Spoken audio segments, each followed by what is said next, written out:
So, how you doing, guys? I haven't vlogged in a week, something like that.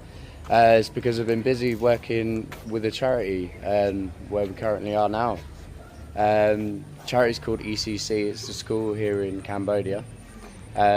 This lovely gentleman here, his name is John. Hello. He is sort of like not in charge, but sort of helping to organise things here a little bit better, shall we say? Yeah. I came here originally for 2 days, 3.5 months ago. Just got involved in the school, and now I'm helping to fund further projects, which we'll explain to you shortly. Yeah. So like what you can see at the back of us now, these are homestays that they rent out. With it being low season, obviously nobody's here. This is a problem when it comes to funding the school, but they have other means of funding, but we'll get to that later. Where should we head to next? Go to the front of the school, if you like. Go through to the school. All right, so we're going to go. Children are arriving for class now. ECC is the education centre for the community. It was set up by a husband and wife who live in the community here. It was set up for their children and the local children in the village. They come here between the hours of 5 and 7 in the evening of their own choice to get English lessons, because in Cambodia you don't get access to English lessons until high school, if at all. So all of these children come here after a full day of school so that they can get access to English education, so that they can hopefully get a better job and they can hopefully have a better future for their children as well. So let's go vlog around the kids. Yeah. Do you want to say hello? Hello. Hello. Hello. The dogs are saying hello. Hello. Okay, so this is like the sort of well, this is the school. This is ECC. This is ECC in a nutshell. And It's been set up, it's been in place for about 4 years now, and there's between 200 and 400 local kids within the local village that get access to education because of this place. But as you can see, it's prefab.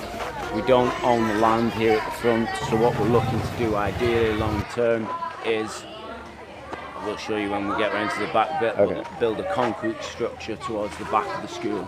This is the area where the volunteers stay. These are the volunteers' dorms out here.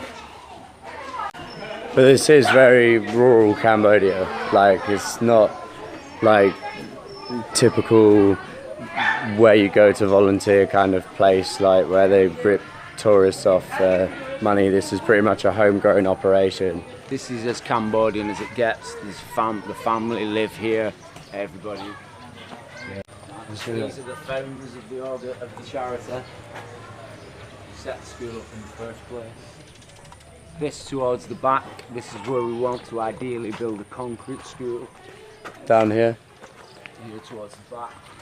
Structured three rooms across by 3 stories, so that we can give between 500 and 900 children access to education instead of these small, hot prefab rooms, which aren't necessarily the ideal teaching environment when it's 38 degrees outside, or the ideal learning environment either.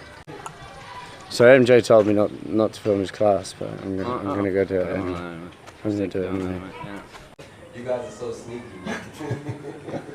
I'm definitely not filming your class. There's definitely no filming.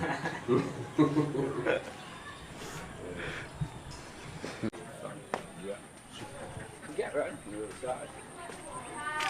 We've got a duck farm. Yeah.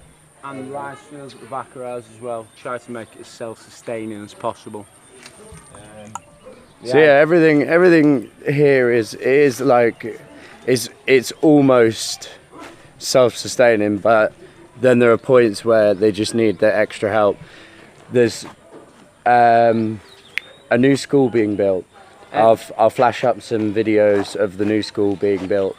Everything that you see so far though has been funded by random sponsorship or by the founders of the charity from their own business and from their own pockets, and from the pockets of generous people who just happen to be passing through.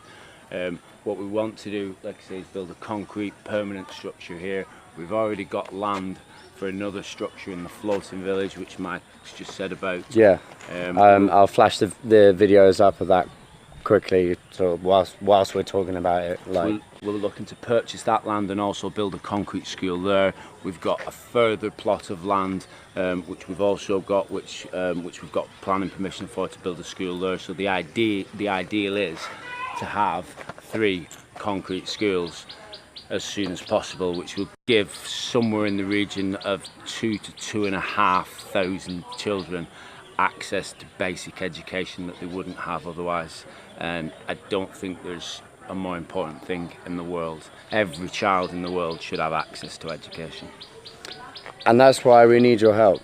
That's why I've linked this video to the GoFundMe page, purely because it explains in a little bit more detail, a little bit more of a friendly, non-official way of explaining exactly what it is that this place does. And with a lot of things, you can make a GoFundMe video look good, but this is like an actual vlog of walking around the school. You can actually see it. You can actually see the progress that's being made. You can see it. It's not just something that is just like, oh, give us loads of money so we can do nothing with it. Like, they actually have future projects. They have things that they're currently working on. But there's so much work has been done already, and we've already improved the lives exponentially.